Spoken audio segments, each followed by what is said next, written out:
নমস্কার বন্ধুরা, বাঙালি পেট পুজো চ্যানেলে তোমাদের সকলকে জানাই স্বাগত। তো আজকের রেসিপি ছোট চুনো মাছের চচ্চড়ি।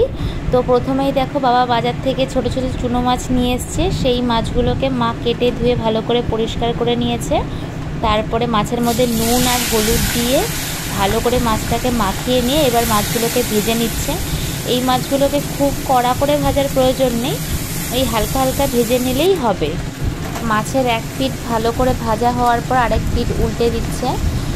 তো এই মাছগুলো কিন্তু শরীরের পক্ষে খাওয়া যেমন ভালো, আর এই মাছের চচ্চড়ি কিন্তু খেতেও খুব ভালো লাগে। আমার তো এই গুঁড়ো মাছের চচ্চড়ি হলে আর কিছুই লাগে না, মানে বড় মাছ মাংস সব কিছুর থেকেই এই ছোটো ছোটো চুনো মাছের চচ্চড়ি আমার ভালো লাগে। তো দেখো মাছ ভাজার পরে যেটুকু তেল ছিল সেইটুকু তেলে চচ্চড়িটা হবে না, তাই জন্য আরেকটু তেল দিয়ে সেই তেলের মধ্যে কালো জিরে আর কয়েকটা চেরা কাঁচা লঙ্কা ফোড়ন দিয়ে এবার কিছু সবজি দিয়ে দেওয়া হলো। এর মধ্যে আলু, বেগুন, পটল, ডাঁটা এই সবজিগুলোই রয়েছে। মানে সবজিগুলো তোমরা তোমাদের ইচ্ছে মতো দিতে পারো। বেসিক্যালি ডাঁটা, আলু, বেগুন, পটল এইগুলো দিয়ে খেতেই ভালো লাগে। তো সবজিগুলোকে তেলের সাথে একটু নাড়াচাড়া করে নিয়ে তারপরে এর মধ্যে পরিমাণ মতো নুন আর চেরা কাঁচা লঙ্কা দিয়ে দেওয়া হলো। লঙ্কার পরিমাণটা যেহেতু আমরা একটু বেশিই খাই, এর আগের ভিডিওতেও বলেছি, তো এই জন্য লঙ্কার পরিমাণটা একটু বেশি করে দেওয়া হলো।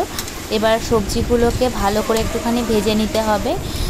তো হলুদটা এখনই দেওয়ার প্রয়োজন নেই, সবজিগুলো একটু ভালো করে ভাজা হয়ে যাওয়ার পরই হলুদ তারপরে আরও যা মশলা লাগবে সেটা দিয়ে দিতে হবে। তো দেখো সবজিগুলোকে একটু ভালো করে ভাজা হয়ে গেছে। এবার এর মধ্যে হলুদ আর একটু জিরের গুঁড়ো দিয়ে দেওয়া হলো। আর মশলাটা যাতে না পুড়ে যায় তাই জন্য এর মধ্যে কিন্তু একটু সামান্য পরিমাণে জল দিয়ে দিতে হবে।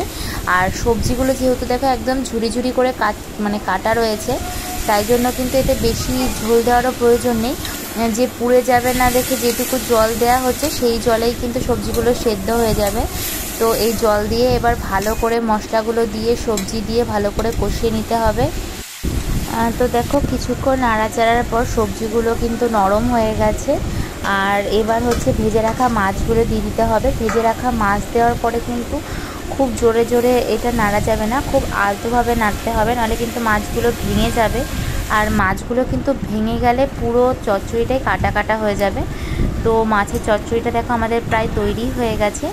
এবার নামানোর আগে এর মধ্যে একটু ধনেপাতা কুচি দিয়ে দেওয়া হলো। এই ধনেপাতা কুচি দেওয়ার জন্য কিন্তু মাছের চচ্চড়িটার গন্ধটা এত সুন্দর আসে যে মাছের চচ্চড়ির স্বাদটা আরও দ্বিগুণ হয়ে যায়।